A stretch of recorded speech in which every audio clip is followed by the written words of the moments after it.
अस्सलाम वालेकुम, मैं हूं रेहान तारिक और आप देख रहे हैं दास्ताक। सानहा 9 मई पाकिस्तान की तारीख का एक ऐसा सानहा है कि जो शायद भूलते हुए भी 75 बरस दरकार होंगे। इस सानहे को अभी 5 माह हुए हैं, लेकिन जो जमात और इसके कारकुन इस सानहे में मुलव्विस थे, अब उनकी ख्वाहिश है कि इस सानहे को सिरे से याद ही ना किया जाए, सबको माफ करके आगे बढ़ा जाए। लेकिन रियासत के वजूद पर लगाई गई ये कारी ज़र्ब खुद रियासत भूलने को तैयार नहीं है। अब तो वो लोग जो अरसे तक 9 मई वाक़यात को डिफेंड करते रहे, इसे वाक़े को लानती लोगों का काम करार दे रहे हैं। ताज़ा चिल्ले से वापस आए शेख रशीद आज लाल हवेली के केस में जब हाईकोर्ट पहुंचे। 9 मई आर्मी चीफ और DGISI के बारे में उनके ख्यालात क्या थे। शेख रशीद ने जिस अंदाज में तहरीक इंसाफ और उसकी क़यादत को लानती करार दिया है, लगता है कि बड़ी तेज़ी से तब्दील हुए हैं। इसका अंदाज़ा जितनी तेज़ी से तब्दील वो हुए, शायद उनके करीबी लोगों तक को नहीं था। साना 9 मई से पहले पिंडी के शेख साहब किस शद्दोमत से लोगों को बगावत और इनकलाब के लिए उकसाते रहे, और साना 9 मई के बाद वो किस तरह चेयरमैन PTI को मसीहा साबित करने की कोशिश करते रहे। शेख रशीद के बदले ख्यालात से एक बात का तो साफ अंदाज़ा लगाया जा सकता है कि साना 9 मई में मुलव्विस अफराद की माफ़ी की कोई गुंजाइश नहीं है। इन अफराद से दूरी इख्तियार करने वालों और उनकी मजम्मत करने वालों की राहें ज़रूर आसान हो सकती हैं। इसके अलावा शेख रशीद ने आज रावलपिंडी के दोनों हलकों से खुद इलेक्शन लड़ने का ऐलान कर दिया है। पिछले इलेक्शन में शेख रशीद एक हलके से खुद, जबकि दूसरे हलके से उनके भतीजे PTI से इलेक्शन मैदान में उतरे थे, लेकिन अब वो दोनों हलकों से खुद मैदान में उतर रहे हैं। ये सहूलत भी शेख साहब को शायद इसलिए हासिल है कि वो बागे दोहल खुद को गेट नंबर 4 का नुमाइंदा करार देते हैं। इसलिए शेख रशीद का दोनों हलकों से खुद उतरना और भतीजों को इंतखाबी सियासत से सरेंडर कराना बजाते खुद PTI के लिए एक बहुत बड़ा इशारा है। दूसरी जानिब ज़राए ये भी दावा कर रहे हैं कि निगरान हुकूमत ने सेनेट में इसहाक डार को अपना नुमाइंदा मुकर्रर किया है, जबकि रवायत रही है कि निगरान हुकूमत सेनेट में अक्सरियती जमात से अपना नुमाइंदा मुकर्रर करती है। 2013 और 2018 में पीपल्स पार्टी के सेनेटर फारूक H नाइक को कायदे एवान नामजद किया गया था। अभी तहरीक इंसाफ की 26, पीपल्स पार्टी की 21, नून लीग की 17 सीटें हैं, लेकिन कायदे एवान इसहाक डार है। एक तरफ तहरीक इंसाफ से मुताल्लिक मामला है कि उनके लिए इलेक्शन मैदान चौपट दिखाई दे रहा है, शेख रशीद के बयानात उसकी वाज़ेह मिसाल है। दूसरी तरफ राह अगर हमवार है तो उसका अंदाज़ा इस अमर से लगाया जा सकता है कि दिगरा हुकूमत ने इसहाक डार को सेनेट में अपना नुमाइंदा मुकर्रर कर दिया है। ये मिसाल, यह वाक़या इस तरफ भी इशारा देती है कि हवाओं का रुख किस जानिब है और आइंदा हुकूमत बनाने के लिए पलड़ा किस जमात का भारी है। दूसरी जानिब गुज़श्ता कुछ दिनों से होने वाली हलचल भी इस बात की मज़र है कि शायद दीगर पार्टियों को अगली हुकूमत का अंदाज़ा हो चुका है और अब जो भी खट्टी मीठी सियासत और जलसे जुलूस हो रहे हैं वो अपोजिशन में भारी अक्सरियत लेने के हो रहे हैं, क्योंकि एक तरफ प्रोपोजिशन का अंदाज़ा है तो फिर अपोजिशन कौन होगी, ये बहुत बड़ा सवाल है। एक दूसरे से मेल मुलाकात और जोड़ तोड़ लेवल प्लेइंग फील्ड के बयानात में सिर्फ अपोजिशन में अक्सरियत हासिल करने और स्पेस पैदा करने की एक कोशिश है।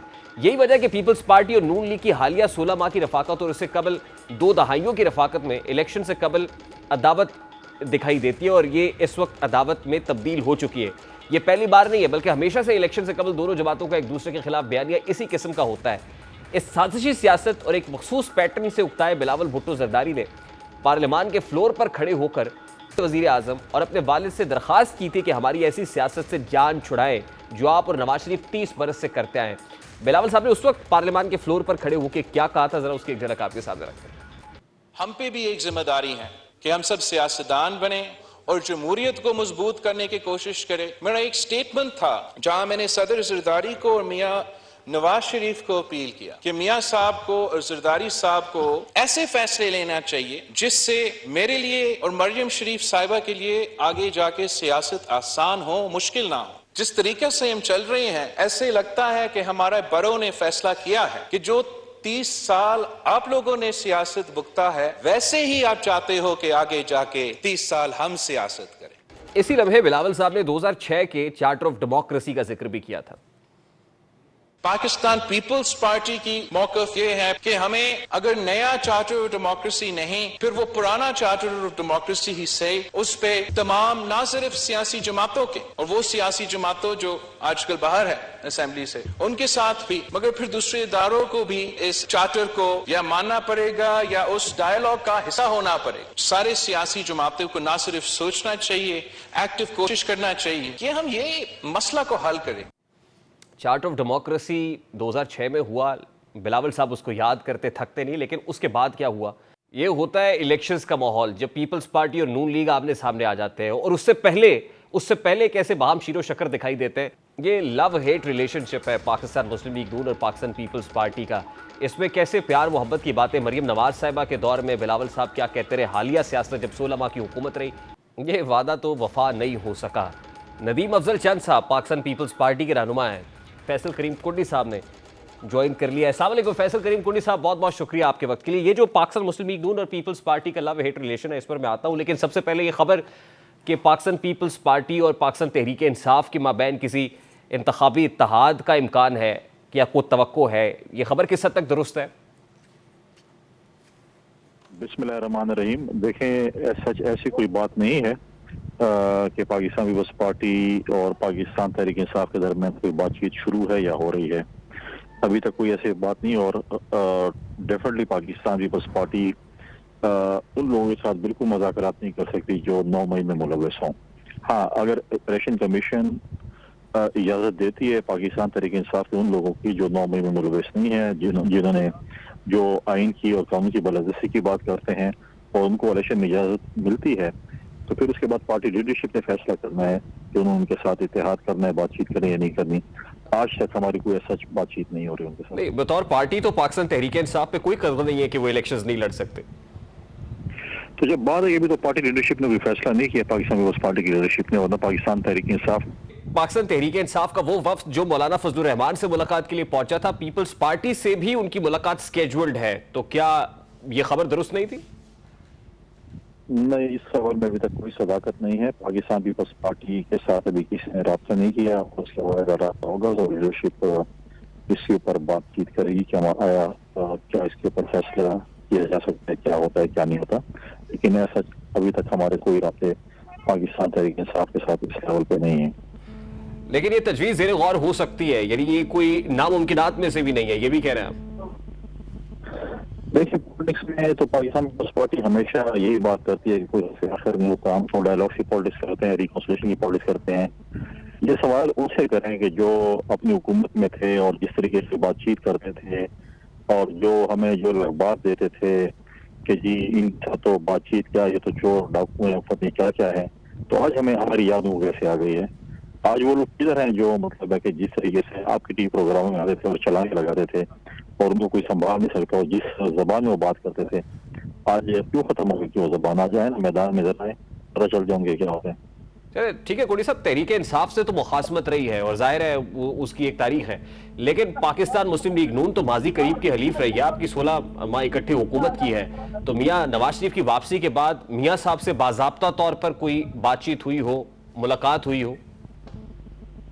बिल्कुल हम रहे हैं, हम इत्तेहादी रहे हैं, इसमें कोई दो राय नहीं है। अभी तक कोई भी ऐसा हमारा कोई मियाँ साहब से रब्ता नहीं हुआ इस उनकी वापसी के बाद। तो अभी जो है हम बिल्कुल पॉलिटिक्स में होते हैं। हम तो माजी में भी अगर आप देखें 90s की दिहाई में हम एक दूसरे के बड़े हरीफ भी रहे हैं, उसके बाद चार्ट ऑफ डेमोक्रेसी भी हुई है, फिर PDM में भी हम इकट्ठे रहे हैं, एक हुकूमत में भी हम इत्तेहादी रहे हैं, मुखालिफ भी रहे हैं। लेकिन हमने जिसके साथ मुखालफत की है, लेकिन हमने एक इखलाक के दायरे में की है। हमने इतनी स्पेस छोड़ी कि हम उनके साथ मिले तो उनके साथ हम आंखें मिला सकें। नहीं, लेकिन पाकिस्तान मुस्लिम लीग नून के साथ तो आपका एक लव हेट रिलेशनशिप है ना। अगर चार्ट ऑफ डेमोक्रेसी की बात करें 2006 में होता है, उसके बाद 2008 में फिर बयानात शुरू हो जाते हैं इलेक्शन से कबल, फिर 2008 के बाद मामला कहीं ना कहीं सेटल डाउन होते हैं, 2013 के इंतखाबात में वही बयानबाजी शुरू हो जाती है। अब फिर PDM हुकूमत बनी जिस वक्त 16 माह की, उस वक्त तो बाहम शीरो शकर दिखाई दिए, लेकिन एक बार फिर जब इंतखाबात का माहौल बन रहा है तो आपस में ताबड़तोड़ हमले हो रहे हैं, बयानातबाजी की जा रही है। तो क्या ये उसी लव हेट रिलेशनशिप की कड़ी है? देखें, हम बिल्कुल इत्तेहादी रहे हैं, माजी में भी इत्तेहादी रहे हैं, मुखालिफ भी रहे हैं। इलेक्शन होते हैं, हर इलेक्शन में नए इत्तेहाद बनते हैं। माजी में अगर आप देखें MRD भी बनी है, ARD भी बनी है, PDM भी बनी है। उसमें ये बात नहीं है। देखें, उसमें हर इलेक्शन में अब जो इलेक्शन आएगा, जो भी आने वाला है, इसमें भी नए पार्टियों के इत्तेहाद बनेंगे, नई सरबंदी होगी, कुछ इत्तेहाद होंगे, एडजस्टमेंट होगी। लेकिन ऐसा सच है PMN के साथ हमारा अभी तक किसी इशू पे कोई ऐसी डिस्कशन नहीं हुई। माजी में हम TV चैनल्स पे देखते थे कि आप हमारी शायद उनका सीट एडजस्टमेंट हो गई या फलां चीज हो गई, रेंज हो गई। लेकिन बड़े मुश्किल फैसले होते हैं पार्टी का किसी और जमात के साथ इत्तेहाद करने में। लेकिन at this point in time Noon league से इत्तेहाद मुमकिन नहीं है, ये कह रहे हैं आप? सच में देखें, मैंने पहले भी कहा कि पॉलिटिक्स में नहीं है। इत्तेहाद सच जो है किसी भी जमातों के साथ शायद सीट एडजस्टमेंट हो जाए, लेकिन पार्टी वाइज इत्तेहाद नहीं हो सकता। आप किस किस पार्टी के अपने दोस्त को की सीट कुर्बान करेंगे किसी और जमात के लिए। लोग इसीलिए मेहनत करते हैं, 5 साल के इलेक्शन लड़ते हैं, इलेक्शन के बाद वो अपनी जो है वो कोई पार्लियामेंट में पहुंचता है, कोई नहीं पहुंचता, उनकी पार्टीज होती है, उनकी गुटबंदियां होती हैं, उनकी पॉलिटिक्स होती है, तो आप किस किस को जो है वो कुर्बान कर सकेंगे। लिहाजा मैं नहीं समझता कि हमारी कोई ऐसी चीज हो सकती है। अलबत्ता हमारी मुख्तलिफ सियासी जमातों के साथ पार्टी लीडरशिप अगर फैसला करती है तो सीट एडजस्टमेंट हो सकती है। अच्छा, आने वाले दिनों में आसिफ अली जरदारी साहब की मियां नवाज शरीफ से कोई मुलाकात एक्सपेक्टेड है या तवक्को की जाए ऐसी मुलाकात होने जा रही? देखिए, हम पॉलिटिकल लोग हैं, हम मुलाकातें करते रहते हैं, बिल्कुल मुलाकातों में तो कोई हर्ज नहीं है। लेकिन आज जो मैं आपसे बात कर रहा हूँ, इस वक्त तक कोई ऐसी मुलाकात जो है वो फाइनल नहीं हुई, ना कोई ऐसी बात हुई है। और फ्यूचर में माजी में हमारी मुलाकातें हुई हैं और फ्यूचर में मुलाकातें हो सकती हैं। हम पॉलिटिकल लोग हैं, हम एक दूसरे के साथ मुलाकातें करते रहते हैं। ये और बात है कि हम इलेक्शन इकट्ठा लड़े हैं ना, लेकिन मुलाकातें जो हम करते रहते हैं। अच्छा गुडी साहब, लास्टली चीफ इलेक्शन कमिश्नर ने आज कहा कि इंतखाबात वक्त पर होंगे, शफाफ अंदाज में इंतखाबात कराएंगे। आपको लग रहा है कि इंतखाबात वक्त पे होंगे? वक्त पर से मुराद ये कि जनवरी के आखिरी हफ्ते में? देखिए, इलेक्शन तो वक्त पर नहीं हो रहे। जो आइन कहते हैं, जो पाकिस्तान का आइन कहते हैं 1973 का, उसके ऊपर तो नहीं हो रहे। इलेक्शन कमीशन के वक्त के मुताबिक शायद उनका अपना एक वक्त है, लेकिन अभी तक जो है हमें कोई ऐसा न शेड्यूल आया है, न इलेक्शन की डेट आई है, तो हम ट्रस्ट नहीं कर सकते हैं। ट्रस्ट डेफिसिट है, एतमाद का फुकदान है। जब शेड्यूल आएगा, इलेक्शन डेट आएगी, फिर हम कह सकते हैं कि देखें कि हम इलेक्शन हो रहा है, क्योंकि पॉलिटिकल पार्टीज अपनी कैंपेन भी फाइनलाइज तकरीबन की चल रही है। उन्होंने जो है वो इलेक्शन कैंपेन चलानी है। अगर हम पॉलिटिकल पार्टीज के लीडरशिप बाहर निकले कैंपेन के लिए तो किसके लिए वोट? जब तक हम अपनी टिकटें फाइनलाइज नहीं करेंगे, कैंडिडेट्स फाइनलाइज नहीं करेंगे, तो हम किसके लिए कैंपेन चलाएंगे? लिहाजा इस चीज की भी वो है। हम उम्मीद करते हैं कि इलेक्शन कमीशन जो है, उन्होंने कह दिया आखिरी हफ्ते में कोई दिन दे रहे हैं, तो उस दिन के इंतजार में इलेक्शन कमीशन जो है कब जो है वो इलेक्शन कमीशन कब जो है वो इलेक्शन का चांद देखते हैं और हमें तारीख देते हैं। शुक्रिया। फैसल करीम कोटी साहब पाकिस्तान पीपल्स पार्टी के रहनुमा हमारे साथ मौजूद थे। नैब तरमीम केस एक बार फिर सुप्रीम कोर्ट में, वफाकी हुकूमत ने नैब तरमीम को कलअदम करार दिए जाने के फैसले को कलअदम करार देने के लिए अपील सुप्रीम कोर्ट से कर रखी और 5 रुकनी बेंच इस केस करने जा रहा है। क्या होगा, बात करेंगे मुमकिनात पर। इस ब्रेक के बाद हमारे साथ रहिए।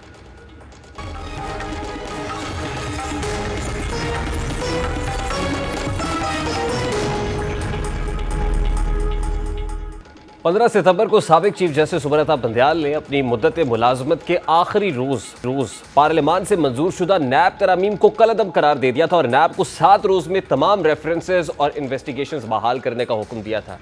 सुप्रीम कोर्ट के इस फैसले के बाद मुख्तलिफ सियासतदानों, ब्यूरोक्रेट्स और ताजरों में तशवीश पाई जाती थी। हुकूमत को भी सुप्रीम कोर्ट के फैसले पर संगीन एतराज़ात थे। इस दौरान प्रैक्टिस एंड प्रोसीजर एक्ट के फैसले के बाद अपील का हक मिलने पर हुकूमत को एक मौका मिला कि वो इन कलअदम करार दिए जाने वाले जो तरामीम हैं उनके फैसले को पर एक अपील कर सके, उसको चैलेंज कर सके। हुकूमत ने भी कुछ देर से ही सही लेकिन इस फैसले को चैलेंज कर दिया, जिस पर अब कल समाअत होनी है। चीफ जस्टिस काजी फायज ईसा की सरबराही में 5 रुकनी बेंच इस केस की समाअत करेगा। जस्टिस अमीनुद्दीन, जस्टिस जमाल खान मंदुखेल और जस्टिस अतर मिनल्ला बेंच में शामिल होंगे। जस्टिस हसन अजहर रिजवी भी इस लार्जर बेंच का हिस्सा होंगे, क्योंकि अब से पहले 3 रुकनी बेंच की तरफ से यह फैसला सुनाया गया था। उस 3 रुकनी बेंच में साबिका चीफ जस्टिस उमर अता बंदयाल थे, जस्टिस एजाजुल एहसन थे, जस्टिस मंसूर अली शाह थे और ये नैब तरामीम को कलअदम करार दिए जाने का फैसला 2-1 की अक्सरियत से सुनाया गया था। जस्टिस उमर अता बंदयाल और जस्टिस एजाजुल एहसन ने कलअदम करार दिए जाने के फैसले को पर अपनी राय दी थी और फिर इस पर इख्तलाफी नोट जस्टिस मंसूर अली शाह का था और जस्टिस मंसूर अली शाह का इस फैसले के तकरीबन 45 दिन बाद जो इख्तलाफी नोट है वो भी जारी कर दिया गया है। सफ़ात पर मुश्तमिल अपने इस नोट में जस्टिस मंसूर अली शाह ने लिखा है कि अदलिया कानून साजी का तब जायज़ा ले सकती है जब वो बुनियादी इंसानी हुकूक से मुतसादिम हो। कानून साजों का मफाद सामने रखकर कानून साजी जांचना पार्लियामान और जमहूरियत को नीचा दिखाने के मुतरादिफ है। जस्टिस मंसूर ने अपने नोट में लिखा है कि इख्तलाफ राय रखने वाले हुजूम की समत में नहीं, मुस्तकबिल की समत में चलता है। अदालतों को पॉपुलर सियासी बयानिए पर नहीं चलना होता, अवामी जज्बात के खिलाफ जाकर भी अदालत को आइन और कानून के मुताबिक फैसले देना होते हैं। उन्होंने अपने इख्तलाफी नोट में लिखा कि इदारों के दरमियान तवाज़ुन उसी सूरत कायम रह सकता है जब एहतराम का बाहमी ताल्लुक हो। पार्लिमानी निज़ाम में अदलिया को एग्जेक्टिव या फिर मुकर्रना के मुखालिफ के तौर पर नहीं देखा जाता। अदलिया को उस वक्त तक तहम्मुल का मुजाहरा करना चाहिए जब तक आइनी हुदूद की खिलाफ वर्जी ना हो। जस्टिस मंसूर अली शाह ने अपने नोट में यह भी लिखा कि दरख्वास्त गुजार नैब तरामीम को अवामी मफाद के बरक्स साबित करने में नाकाम रहा। में आइन के आर्टिकल 8 क्लॉज 2 के पेश नज़र दरखास्त को मेरिट्स पर ना होने पर खारिज करता हूँ। फाजिल जज ने अपने नोट में यह भी लिखा है कि पार्लियामान के बनाए तमाम कवानीन बिलाखिर किसी न किसी अंदाज में बुनियादी हुकूक तक पहुँचते हैं। नैब कानून के तहत जजेस और फौजी अफसरान का एहतसाब हो सकता है। केस की 50 समातों पर सवाल किया कि क्या फौजी अफसरान और जजेस का एहतसाब हो सकता है। फौजी अफसरान और जजेस भी नैब तरामीम के तहत काबिल एहतसाब हैं। तासुर है कि फौजी अफसरान और जजेस की करप्शन का कोई एहतसाब नहीं हो सकता। जस्टिस मंसूर अली शाह ने लिखा कि पार्लियामेंटेरियन का कानून चैलेंज करने का हक दावा नहीं बनता।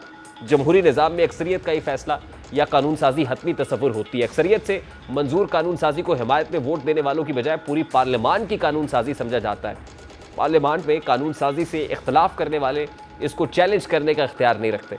अदालत पार्लियामान के अंदरूनी मामलात में मुदाखलत नहीं कर सकती। जिस तरह यह नैब तरामीम कलअदम करार देने का फैसला मुतनाज़िर तस्वुर किया जा रहा है, वैसे ही मिल्स सुप्रीम कोर्ट का फैसला भी मुतनाज़िर तस्वुर किया जा रहा है। मिलिट्री कोर्ट पर सुप्रीम कोर्ट का हालिया फैसला मुख्तलिफ तबका हाय फिक्र खुसूसी तौर पर मीडिया में तनकीदी नज़र से देखा जा रहा है। सुप्रीम कोर्ट बेंच ने मिलिट्री कोर्ट्स के फैसले को बहुत उजलत से सुना, यानी इतने अहम केस को जिससे नेशनल सिक्योरिटी के बेतहाशा मामला जुड़े हुए हैं और माजी में मिलिट्री कोर्ट्स के मुताबिक केसेस पर आला अदलिया बारहा दफ़ा फैसले भी सुना चुकी है और काफ़ी लोगों को सजाएं भी मिल चुकी है। उसके बावजूद ये फैसला दहाइयों पर मुहित ज्यूरिस्प्रूडेंस को सेट असाइड करते हुए इंतहाई उजलत में किया गया और इस एक दिन की हेयरिंग में किसी स्टेक होल्डर को ना सही तरीके से सुना गया। इतने बड़े फैसले में ना मिलिट्री जैक ब्रांच को सुना गया, ना पार्लियामान को, जिसने 9 मई के वाकयात में शामिल शरपसंदों को मिलिट्री कोर्ट्स में ट्रायल की करारदाद पास की।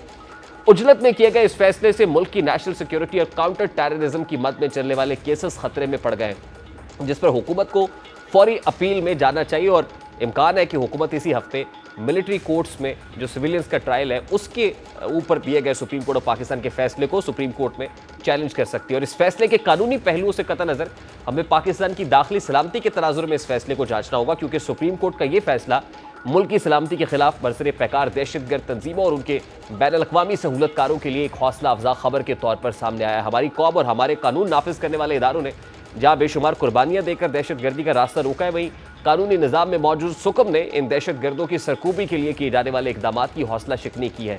अफवाज पाकिस्तान और इस नौइयत के हसास इदारों में कसीर तादाद में सिविल मुलाजमीन मुख्तलिफ ओहदों और हैसियत में काम कर रहे हैं। खुदा न खास्ता अगर इन सिविल मुलाजमीन में कोई मुल्की सलामती के खिलाफ मुलविस पाया जाता है तो क्या वो भी हमारी सिविल अदालतों के गैर मौसर और फरसूदा कार्रवाइयों की बदौलत सजा से महफूज रहेगा? इस पर एक बहुत बड़ा क्वेश्चन मार्क ज़रूर है। सिविलियंस के मिलिट्री कोर्ट में ट्रायल के खिलाफ जो दिए गए फैसले हैं, इसके ऊपर नैब तरामीम में क्या होने जा रहा है, जो इंपॉर्टेंट समात है उसमें क्या हो सकता है, और फिर सिविलियंस के मिलिट्री कोर्ट में ट्रायल को पर दिए गए सुप्रीम कोर्ट ऑफ पाकिस्तान के फैसले को जो वफाकी हुकूमत चैलेंज करने का इरादा रखती है। इस दोनों पर बात करेंगे। इस वक्त अब्दुल क़य्यूम सिद्दीकी साहब सीनियर सहाफ़ी तजियाकार है, हमारे साथ मौजूद है। अस्सलाम वालेकुम सिद्दीकी साहब, बहुत बहुत शुक्रिया आपके वक्त के लिए।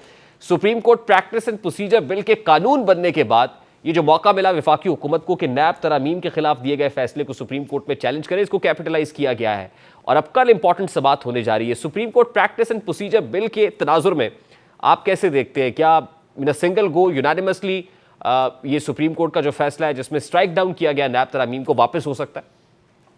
देखिए, उसके अंदर बहुत सारी चीजें जो है वो जाहिर है वो सामने आएंगी, क्योंकि प्रैक्टिस एंड प्रोसीजर एक्ट कानून साजी का हक और फिर उसके हवाले से अनलेस एंड अनटिल के आपका फंडामेंटल राइट से बराह रास्त मुतसादिम ना हो पार्लियामेंट का कोई कानून, तो उस कानून को नहीं छेड़ा जाता है, क्योंकि ये पॉलिसी डिमेंड के अंदर आता है। जस्टिस मंसूर अली शाह का जो नोट आया है, जो डाइसेंटिंग नोट है, मेरा ख्याल है कि उसके अंदर बड़ा वाज़ेह तौर के ऊपर जो है वो रिव्यू की या अपील की ग्राउंड्स जो है उसके अंदर बहुत ज़्यादा मिल सकती है फेडरल गवर्नमेंट को। तो बज़ाहिर 2-3 चीज़ें थी। देखें, प्रैक्टिस एंड प्रोसीजर का जो कानून बनने के बाद अब ये उसको इम्प्लीमेंट हो रहा है और ये पहला केस है जिसके अंदर कोई भी 184(3) के अंदर अगर फैसला हुआ है तो वो उसके खिलाफ अपील दाखिल की गई है और फेडरल गवर्नमेंट ने ये चूज किया कि वो अपील के तौर के ऊपर जाए। तो अभी और भी बहुत सारी चीजें सामने आएंगी कि आया ये बात भी सामने आएगी कि आया वो जो बेंच था जिसका ये हुक्म था, क्या वो प्रैक्टिस एंड प्रोसीजर एक्ट बनने के बाद प्रॉपरली कॉन्स्टिट्यूटेड था या नहीं था, क्योंकि प्रैक्टिस एंड प्रोसीजर कहते हैं कि कॉन्स्टिट्यूशनल जो इंटरप्रिटेशन का सवाल होगा उस सवाल के अंदर 5 रुकनी लार्जर बेंच बनेगा, तो ये 3 रुकनी लार्जर बेंच था। तो एनीवेज कुछ चीजें तो हैं जो जाहिर है कि उनका असर होगा और पार्लियामेंट की कॉम्पिटेंस के हवाले से और कानून बनाने के हवाले से और फिर कानून को स्ट्राइक डाउन करने के हवाले से जस्टिस मंसूर अली शाह का आज का नोट जो है वो खासा अहम जो है वो साबित होगा। तो कितने इम्कानात देख रहे हैं कि नैब तरामीम को कलअदम करार दिया जाने वाला फैसला ही कलअदम करार दे दिया जाए? देखिए ग्राउंड्स तो बहुत सारी हैं और बज़ाहिर जो हम भी इसी अप्रोच के हामिल हैं कि होनी चाहिए, लेकिन जाहिर है कोर्ट बैठेगी कल 5 मिनट लार्जर बेंच जो है वो इन सारी चीज सूरत हाल को देखेगा। लेकिन जो बज़ाहिर सारी चीजें जिस तरह से 15 महीने इसकी समाअत की गई वो किसी अदालती समाअत से कम और पाकिस्तान तहरीक इंसाफ का एक एजेंडा ड्रिवन हेयरिंग जो है वो ज्यादा लगती थी। और इस हेयरिंग में बहुत सारी लीगल जो है वो चीजें आई सामने और फिर जाते जाते एक ऐसा काम किया गया। तो मेरा नहीं ख्याल है कि ये जो फैसला है वो किसी तरह से बच पाएगा, क्योंकि दो बड़ी इंपॉर्टेंट चीजें होंगी जो कि सामने आएंगी। एक तो प्रॉपरली कॉन्स्टिट्यूटेड बेंच नहीं था, दूसरा ये है कि कोई फंडामेंटल राइट जो है वो इन्फ्रिंज नहीं हुआ था और पार्लियामेंट का ये हक था कि वो इस किस्म की कानून साजी कर सके। तो ये दो तीन चीजें हैं जिसकी बुनियाद पर मुझे लगता है कि ये केस जो है वो अच्छा, जैसे आपने जस्टिस मंसूर अली शाह के डिसेंटिंग नोट की बात की तो उसमें बुनियादी हुकूक से मुतसादिम कानून साजी नहीं होनी चाहिए, ये ग्राउंड लिया गया। तो मुझे याद है जिस वक्त 3 रुकनी बेंच जस्टिस उमर बंदयाल की सरबराही में इस केस को सुन रहा था तो उस वक्त भी बुनियादी हुकूक का मामला सामने आया था और ये कहा गया था कि क्या ये कानून साजी बुनियादी हुकूक से मुतसादिम तो नहीं है। तो उस वक्त कहा गया देखिए जी, ये जो एहतसाब का मामला है, टैक्स पेयर की मनी है, अगर उसमें एम्बेजलमेंट हुई है तो आम आदमी के हुकूक मुतासर हो रहे हैं। तो क्या ये काबिल जवाज ग्राउंड होगा? नहीं, देखे ना आप, बात तो ये है कि कानून की के अंदर सजा रखना या कानून को खत्म करना ये तो इख्तियार तो पार्लियामेंट का है ना।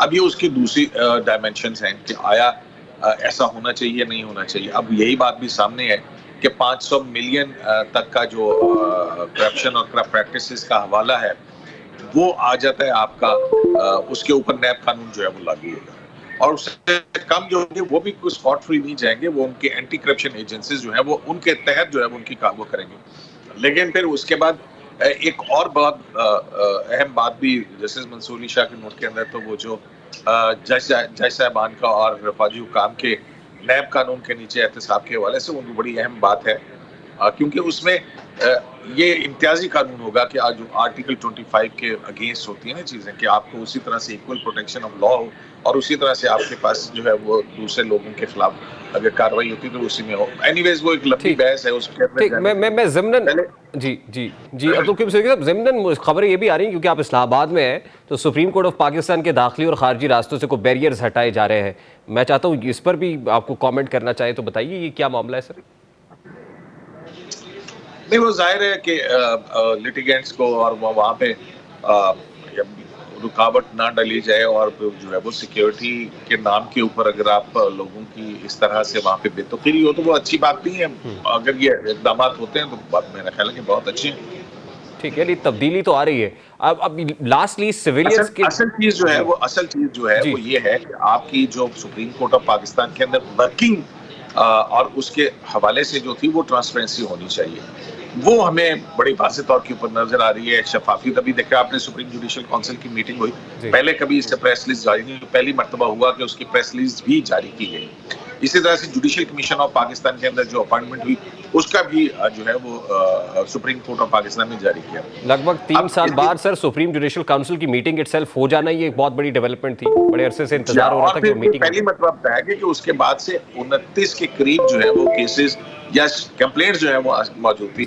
ये तो पता ही नहीं होता था कि किसके खिलाफ कंप्लेंट है किसके खिलाफ नहीं है। तो वो एक ट्रांसपेरेंसी की तरफ अमल जो है वो मेरा ख्याल है कि वो बहुत अच्छा। अब्दुल करीम साहब, लास्टली सिविलियंस के मिलिट्री कोर्ट में ट्रायल के मामले पर 5 रुकनी बेंच ने एक फैसला दे दिया। वफाकी हुकूमत उसको चैलेंज करने का इरादा रखती है और इम्कान है कि इसी हफ्ते में शायद उसको चैलेंज कर दिया जाएगा। तो ये जो सिविलियंस के मिलिट्री कोर्ट में ट्रायल का मामला है ये भी तो पार्लियामान से तौसीक हुई थी और ये फैसला हुआ था कि ये केसेस मिलिट्री कोर्ट में चलाए जाएंगे, तो ये भी तो पार्लियामान का फैसला था। और अगर सुप्रीमेसी ऑफ द पार्लियामेंट है, जैसे supreme court practice and procedure bill के अंदर इस्टेब्लिश हो गया कि पार्लियामान जो फैसला करेगी उसको सुपरसीड नहीं कर सकती सुप्रीम कोर्ट, तो आपको लगता है कि अल्टीमेटली ये फैसला भी रिवर्स हो सकता है जब ये अपील में जाएगा और इसके ऊपर लार्जर बेंच बनेगा, 7 रुकनी या 9 रुकनी बेंच बनेगा, तो ये फैसला भी रिवर्स हो सकता है? देखिए, अब जो अब नया हमारा जो नया जूरिस्प्रूडेंस है वो तो यही है कि 184(3) के नीचे अगर कोई फैसला होता है और इफेक्टेड पार्टी जो है वो अपील के अंदर जाएगी और उसको एक लार्जर कॉन्टेक्स्ट के अंदर देखा जाएगा। अभी उसकी डिटेल जजमेंट जो है वो आएंगी और फिर उसके बाद जाहिर है देखने वाली बात होगी कि किस बुनियाद के ऊपर है, क्योंकि उसके अंदर भी डाइसेंट है जस्टिस याहिया अफरीदी का, स्पेशली आर्टिकल 21D(2) के हवाले से, तो जिसको अल्ट्रा वायरस करार दिया गया है। तो मेरा ख्याल है कि वो एक नुक्ता जो है वो शायद उसके ऊपर जो है वो एडवर्स उस बेंच के खिलाफ कोई ओपिनियन है। हाँ, जहाँ तक बात है कि जो सिविलियंस के फौजी ट्रायल के हवाले से या फौजी अदालतों के ट्रायल के हवाले से, उसमें जो है वो मेरा ख्याल है कि शायद उस तरह का रिलीफ जो कि गवर्नमेंट सीख कर रही है उस तरह का ना मिल सके अगर ये मामला अपील के अंदर आता है। और जैसा कि आप कह रहे हैं अपील के अंदर जाते हैं, तो जाहिर है कि ये बहुत सारी चीजें हैं जो एक दूसरे से कनेक्टेड हैं। अब जहाँ तक कि पार्लियामेंट ने एक करारदाद पास की, ठीक है, वो एक बिल ऑफ पार्लियामेंट जरूर है, लेकिन जो है वो अगर किसी गलत कानून के नीचे पार्लियामेंट कहे कि किसी को सजा देनी है तो वो तो होगा, तो वही कि जो कानून है उसके मुताबिक ही होगा, गैर कानूनी तौर पर तो कुछ नहीं हो सकता। बहुत बहुत शुक्रिया अब्दुल क़य्यूम सिद्दीकी साहब हमारे साथ मौजूद थे। अभी एक ब्रेक लेंगे और ब्रेक के बाद जब वापस आएंगे तो जायज़ा लेंगे कि क्या वाकई 18 रुपये का रिलीफ होने जा रहा है, मिलने जा रहा है, और क्या एक दिन की दूरी पर है या 18 रुपये का रिलीफ। जायज़ा लेने की कोशिश करेंगे इस ब्रेक के बाद।